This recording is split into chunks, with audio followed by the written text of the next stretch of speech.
বরবাদ ছবি যদি না দেখেন আপনি বিশ্বাস করতে পারবেন না। বরবাদ ছবির মতো ছবি হয় না। আমরা যারা সাকিবিয়ান আছি আমরা ছবিটা দেখেছি। কি পরিমাণ রংপুরের শাপলা হলে ক্রাউড, টোটাল 120টা হল সাকিবিয়ানদের জন্য রয়েছে।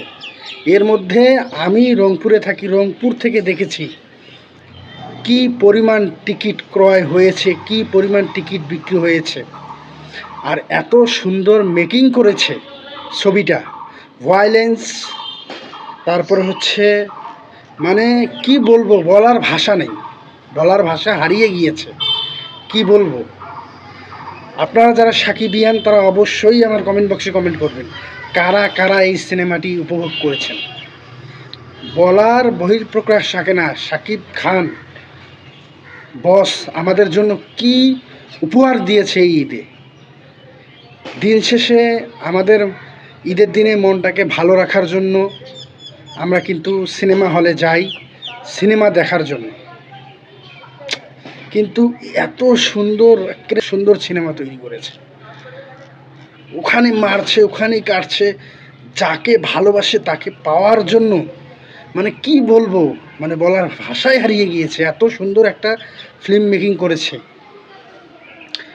আজ অবধি কেউ এভাবে ফিল্ম মেকিং করতে পারেনি যে ফিল্ম মেকিংটা করেছে মেহেদী হাসান।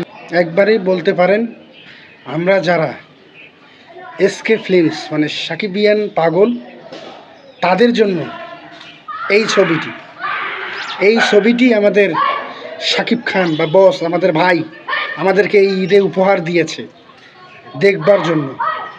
কি নেই সিনেমাতে, সব কিছুই আছে, না দেখলে পস্তাবেন। আজ ঈদের দ্বিতীয় দিন, আজও হলে জায়গা দেওয়া যাচ্ছে না, হলে সিট নেই, এমন অবস্থা। বাইরে এত পরিমাণ ক্রাউড আপনাদেরকে বুঝাইতে পারবো না।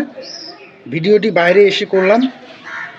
যদি সাকিবিয়ান হয়ে থাকেন অবশ্যই ভিডিওটি শেয়ার হবে এবং কোনো একদিন ইনশাআল্লাহ আল্লাহ বাছায় রাখলে শাকিব খানের সঙ্গে দেখা করব, কথা বলবো। আমি তার একমাত্র ভক্ত।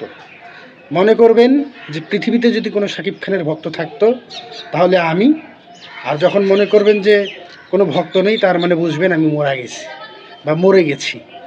তার মানে এটাই বুঝালাম যে শাকিব খানের ভক্ত শুরু থেকেই ছিলাম, শেষ অবধি থাকবো এবং আজীবন থাকবো। আমরা সাকিবিয়ান, এটাই হচ্ছে সবচেয়ে বড় কথা। ভালো থাকবেন।